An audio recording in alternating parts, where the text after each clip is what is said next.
Hey y'all, it's Adelaide again. I got some requests on the Discord to talk about the Disney designer line dance series Giselle, and so I'm going to go over her presentation in the box. I'm going to go over the details, and then I'm going to give my overall thoughts on this doll.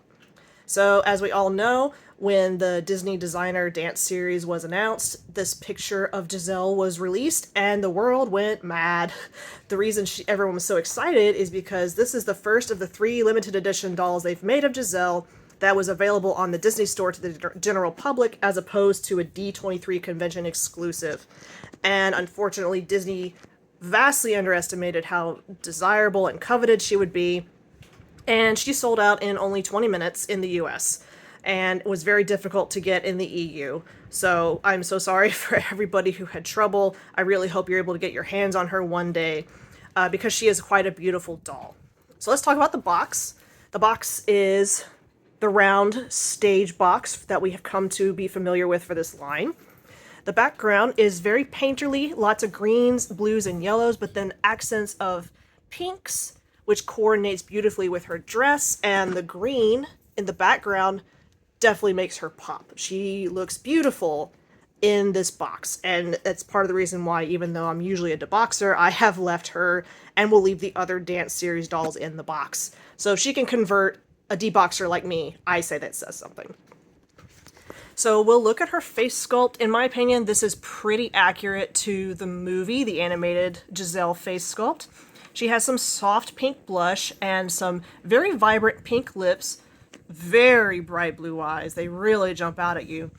And she has subtle shimmery pink eyeshadow that I think is to die for. She has her red blonde colored hair. I think it's very movie accurate personally. And then in her hair, she has this really interesting headpiece that is metal. And let's see if I can get a good angle. It's got detail on the sides, and it's got some pink rhinestones on the top. It's also got some pink flowers.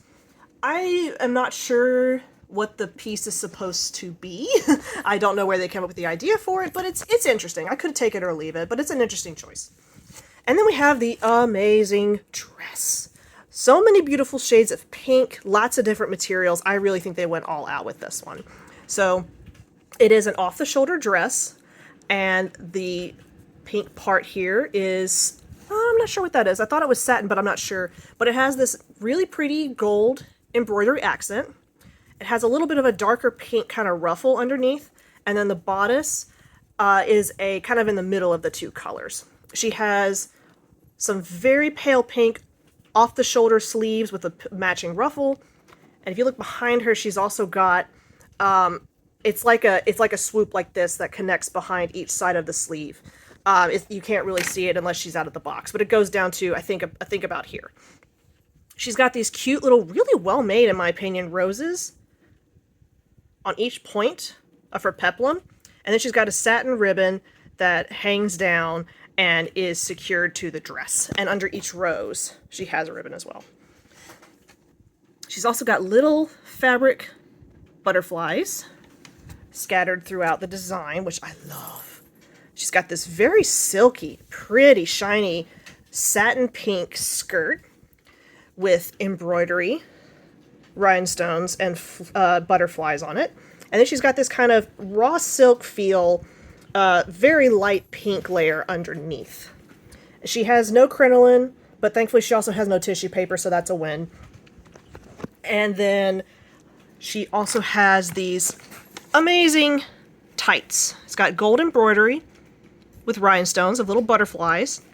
And then the shoes. They've done so good with the shoes on this line. I wish they would do shoes well more often. But let's see if I can get closer. Yeah, there we go.